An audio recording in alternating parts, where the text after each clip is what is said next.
السلام عليكم ورحمة الله وبركاته. عاملين ايه يا حبايبي؟ يا صباح العسل، يا صباح الفل، يا صباح الروايح الجميلة، يا صباح الحاجات الحلوة، يا صباح كل حاجة حلوة في الدنيا دي على عيون أحلى مشاركين وأحلى متابعين عندي. يا رب يا رب تبقى أيامكم كلها هنا وسعادة. يا رب يا رب تبقى أيامكم كلها إشراقة. يا رب تبقى أيامكم كلها سعادة وتفاؤل، ويرزقكم راحة البال يا رب. احنا النهاردة بقى يا جماعة قررنا ان احنا نعمل مع بعض روتين كده خفيف وجولة كده في الشقة. احنا طبعا روقنا اوضة النوم، وغيرنا الملاية واللي تحت وكنا غسلينها وحطينا كفر اللحاف وظبطنا الدنيا ولمعنا الدنيا. ندخل بقى على الصالة. انا طبعا ايد بنتي بتقعد تبطع على الازاز دوت مشكلة، وبتضايق قوي لما الاقي الازاز دوت كده متبطع وملحوس. فالبتاع دي بمسح بيها في ثانية بسرعة، وكل حاجة ايه بتبقى في التمام. فبنلمع بقى ايه الازاز. واحلى حاجة فيها ان هي بتمسح زي المساحة كده بالظبط، اللي هي بتاعة الارض، ما بتسيبش ولا نقطة مية. عايزه اقول لكم يا جماعه ان انا واخده حته دور برد. ادعولي والنبي، يعني اقوم منه بجد بجد. الواحد خلص خلاص، ما عادش قادر بدور البرد اللي جه ده عند الناس كلها يا جماعه. الناس كلها جالها دور البرد الشديد ده، بس الواحد لازم يقوم ويعمل ويشتغل، لان محدش هيعمل لي حاجة. يعني انا في الغربة ولوحدي، ولا جنب امي ولا جنب اختي ولا جنبي حد قريبي اقول له مثلا خد عيالي على ما او اعمل لي لقمة او اكل او شرب او حاجة. فانا في الغربة لوحدي لازم اعمل كل حاجة لنفسي، وربنا يعيني. يعني ربنا لما بيكلف بيعين، والحمد لله على كل شيء. ان احنا قادرين نشيل المسؤولية وقادرين نتعايش مع الوضع. الحمد لله، يا رب يديمها علينا نعمة بس، ويحفظها من الزوالات. طبعا انا بحب صيف شتاء اهوي الشقة. اخلي نور ربنا كده والشمس الشموسة الجميلة دي تدخل كده تسلم علينا، علشان كده الطاقة الإيجابية كلها تدخل والسلبية تمشي، ونطردها ونقوم كده نتحمس والهوا يتجدد. كنت وانا في المدرسة وانا صغيرة، كانت على طول المدرسين في عز السقعة واحنا كنا بنروح المدرسة بدري وكده الصبح بدري يعني. كانوا يفتحوا الشبابيك بتاعة الفصل كلها، الكلاس كله مفتوح يعني. بجد كنا بنموت من السقعة، بس هم كان لهم وجهة نظر طبعا في كده، علشان لو عيل تعبان، عيل في حاجة ما يعديش بقية الفصل، وعلشان طول ما الهوا السائع ده بيدخل بيجدد نشاط الواحد، وبيديك ان انت تنتج حاجة او بيديك نشاط، بيديك ان انت تقوم تتشجع ما تكسلش. طبعا الدفا حلو وكل حاجة، بس لما الواحد بيدفى بيكسل انه يعمل حاجة. عاوزة بقى ايه كل واحدة شطورة كده عندها اولاد ما اولادها ما يعوقوهاش في حاجه، تقوم تتشطر كده وتقلب الدنيا وتنظف الشقه. عايزه اقول لكم لما الشقه ان انت بتبقى ايدك فيها على طول، صدقيني ما بتحسيش بوسخه ابدا فيها. يعني الواحد انا عن نفسي ما بقدرش اقعد في حته وسخه، يعني حتى لو بموت كده. انا عايزه اقول لكم والله العظيم انا واخده حته دور برد ومش قادرة خالص ولا اعمل اي حاجة، وعظمي متكسر ومش قادرة يعني. بس بقوم وبتحمل على نفسي واعمل لقمة واعمل وانضف الحتة، ومحدش هيعمل لي حاجة، ومن غير من حد ما يكون يعمل لي حاجة. انا ما بحبش ان حد يعمل لي حاجة. يعني ربنا يدينا الصحة ويديكوا الصحة يا رب. المهم يا جماعة، احنا هنا ايه نضفنا الطاولات وشلنا كل حاجة من مكانها، لان بيبقى فيه تراب.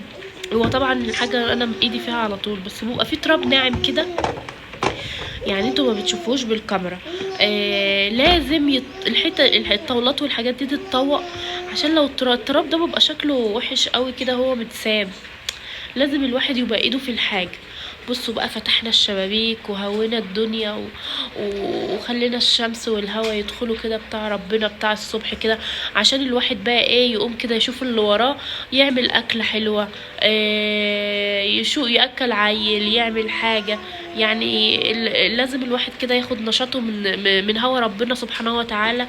ربنا ما يحرمنا منه يا رب. انا يا جماعه بحط الفوط ديت على الرخامه علشان خاطر لما بغسل على طول ما بسيبش مواعين في الحوض ابدا، لو معلقه واحده ما بسيبهاش، وبحطها على الفوطه بدل ما تغرق لي الدنيا. فعشان كده هتلاقوا الفوطه دي محطوطه على طول. بحب تبقى الفوطه دي، انا طبعا بنضفها وبغسلها كل شويه بالبريل والقوم. شفتوا بتاعه القهوه اللي احنا جبناها مع بعض شكلها في منتهى الجمال ازاي؟ والمبخره دي برضو، الكوبايه دي انا جايباها من المحل اللي ابو 5 ريال اللي انا صورتكم فيه. كل حاجه دول ب5 ريال، والابريق ده ب5 ريال برضو. البتاع دي اسمها ايه يا رب، الكبه، كنت جايباها من العسيم، كان نازل عليها عرض السيف جاليري. طبعا كل اللي هنا عارفين السيف جاليري، وحاجته الجميله. كانت ب49 ريال، فده كان سعرها هي دلوقتي انا رحت شفتها لقيتها ب80 ريال، العرض اتشال. يعني الصراحة ايدي ورجلي المطحنة دي اللي هي الكبة الصغيرة دي، يعني هي سلاح واحد، بس ما شاء الله عليها، ما شاء الله ما شاء الله، حجمها صغير عشان انا ما بعملش كميات كبيرة، فبتفرم لي لو بصلاية في ثانية بتفرمها. طبعا فرمت البصلة. هنعمل بقى مع بعض كده ايه، عيالي بيحبوا دبابيس الفراخ بتاعت كنتاكي، فانا قلت اعملها وكده. هنعمل مع بعض خلطة بتاعتها حلوة كده، سهلة وسريعة، عشان تقومي تتشجعي وتعمليها، ومش هتكلفك اي حاجة، وتبقى مغذية ومفيدة، وعيالك هيحبوها. طبعا انا فرمت بصلاية واحدة وخدت المية بتاعتها وحطيت التفل على جنب لاني برضو هستعمله. خدت بقى كام معلقه زبادي، على بهارات فراخ، على بابريكا، على ملح، على فلفل، على توم باودر. وكان المفروض ان انا احط شويه زعتر، بس ما كانش عندي زعتر، او بهارات ايطالي من اسناد بجيبها.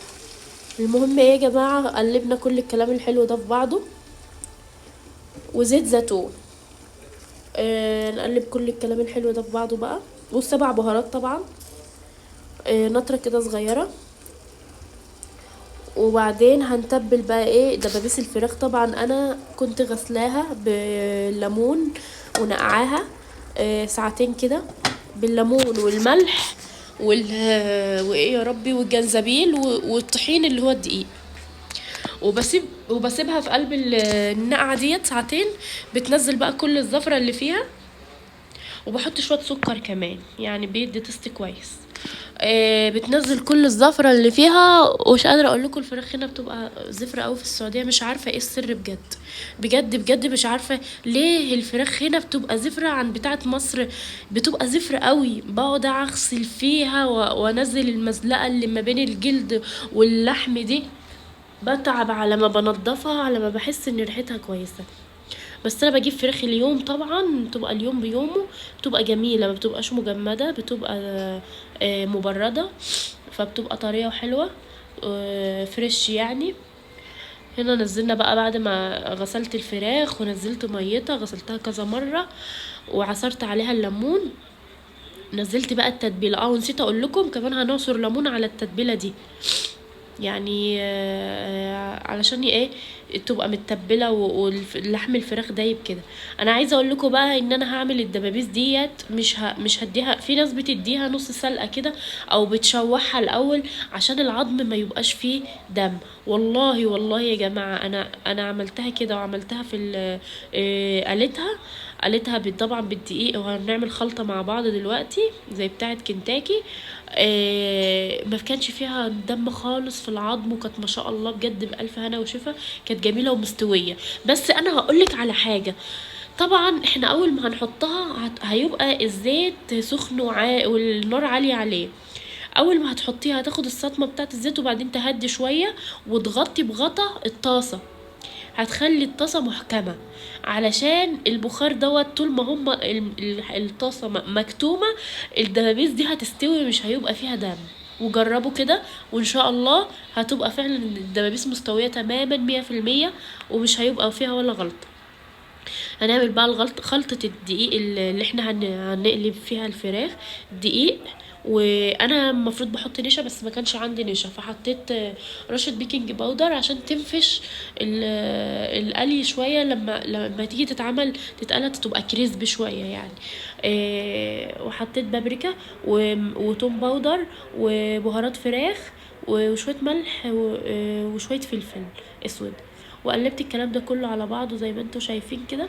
وهجيب طبق تاني هحط فيه ميه من الحنفيه او ميه ساقعه على حسب المتوفر عندك.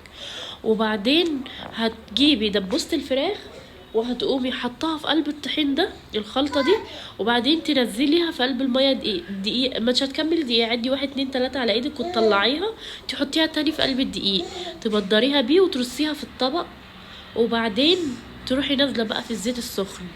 وبالهنا والشفا على قلوبكم، بجد هتبقى احلى طريقة كلتوا بيها دبابيس كنتاكي.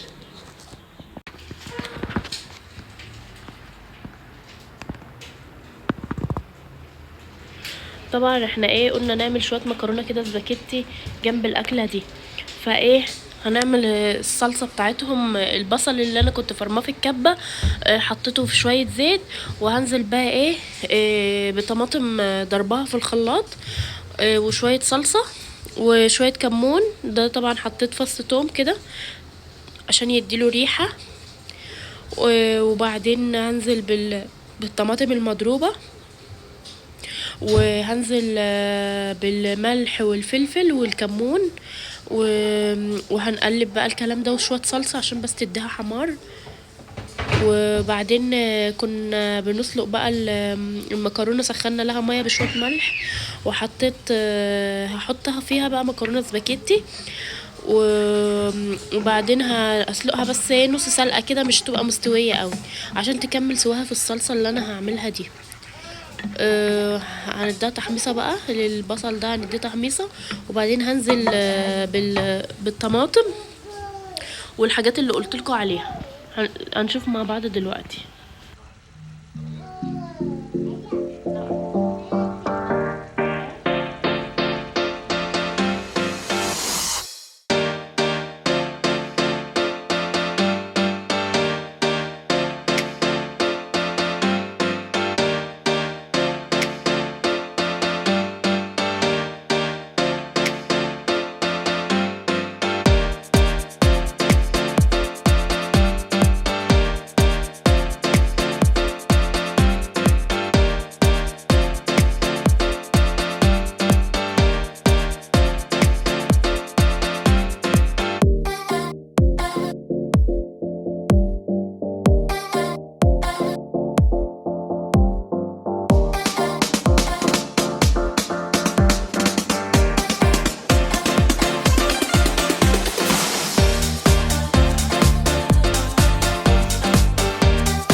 طبعا بقى تبلنا الدبابيس شويه في التلاجة في التتبيله ديت اللي احنا عملناها مع بعض، وسبتها بقى على ما احضر المكرونه.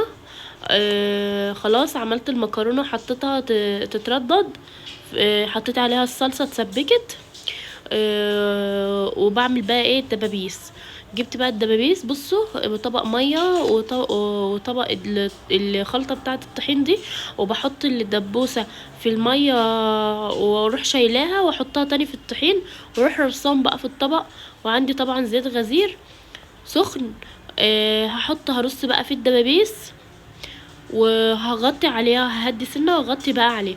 وبعدين بقى لما اجي اقلبها على الوش التاني اروح معليه شويه يعني مش كتير، واشيل بقى الغطا علشان خاطر تقرمش، عشان بخار الميه ما يخليهاش طريه. احنا كتمناها علشان بس تستوي وما تبقاش العظمه تبقى فيها دم او حاجه، يعني تبقى مستويه كلها. هنشوف مع بعض دلوقتي هنعملها ازاي. لو اول مرة تشوف قناتي ممكن تشترك في القناة وتفعل الجرس وتحط لايك عشان يوصلك كل جديد، عشان تشاركوني في الروتينات بتاعتي والجولات بتاعتي وتشوفوا كل اللي انا بعمله واللي انا حابة اشارككم فيه، وقناتي تكبر بيكم ان شاء الله، ويوصلكوا كل حاجة انا بعملها، واحس ان انا بعمل حاجة مفيدة تفيد حياة اي شخص بيشوفني. حتى لو استفدت بحاجة بسيطة فدي كفاية عندي ان انت استفدت او استفدتي باي حاجة بسيطة في الفيديو بتاعي. ودينا بنشجع بعض، وكل واحد بيشوفني يتشجع يقوم ياخد فكرة مني. محتارة مثلا تعملي غدا ايه النهارده، لما تشوفيني مثلا تجيلك فكرة ولو 1% افيدكم بحاجة بسيطة. فمحتاجة دعمكم يا جماعة. الله يجازيكم كل خير ويخليكم ليا وتتابعوني على طول. هنا طبعا عملنا الدبابيس وسيبناها بس دقيقتين الكفر بس يثبت عليها يندي كده، وبعدين بقى ايه هنرصها في قلب الزيت وهنغطي عليها زي ما قلت لكم علشان يبقى ايه الغطا محكم ما تسويها. يعني البخار اللي بينزل ده هو طبعا مش هينزل في الزيت الميه عشان ما يطرطش ولا كده، بس مع كتمه البخار اللي بيطلع بيسوي الفرخه بقى. يعني ما بتحتاجيش بقى تديها ايه تسويه، بتبقى عامله شكل بتاعت كنتاكي، بتبقى كانت جميله قوي يا جماعه. كانت جميله ومستويه. نفسي تجربوها ان شاء الله هتعجبكم، واكله سريعه وخفيفه، ومش هتحتاري ولا تقولي لسه هطبخ وهعمل واسوي. والله الحاجه سهله جدا.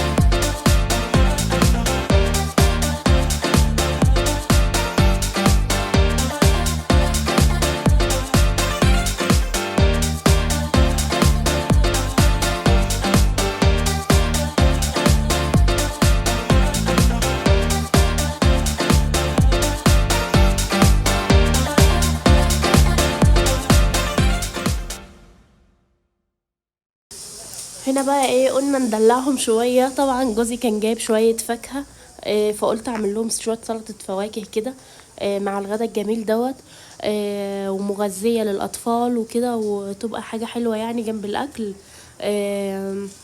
فجبنا بقى الفواكه وقطعناها زي ما انتوا شايفين كده. الطبق ده يا جماعه برضه انا جايباه ب5 ريال اكليرك من المحل اللي انا قلت لكم عليه. كان موجود، انا جايباه من الشامل الصراحه يعني، بس هو كان موجود برضه في المحل ابو 5 ريال اللي انا وريته لكم. فقطعنا بقى الفواكه. هو كان لسه الكيوي بس انا نسيت احطه فحطيته في الاخر. حطيت بقى دوت عصير جهينة عندنا في مصر، جبناه من المحل اللي هو اسمه الدكان البلدي اللي هنا في خميس. حطيت منه معلقتين كده. هو عصير كوكتيل بيدي طعم حلو قوي لسلطة الفواكه.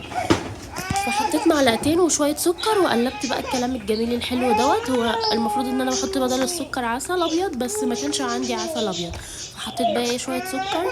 هينزل بقى كل الاطعمه بتاعت الفواكه دي فيه، هيبقى جميل جدا. احنا بنحب سلطه الفواكه عشان مغذيه ومفيده. لو استفدتوا من الفيديو بتاعي ممكن تشتركوا في القناه وتحطوا لايك. اشوفكم على اجمل خير يا احلى مشاهدين في فيديو جديد وجوله جديده. مع الف سلامه.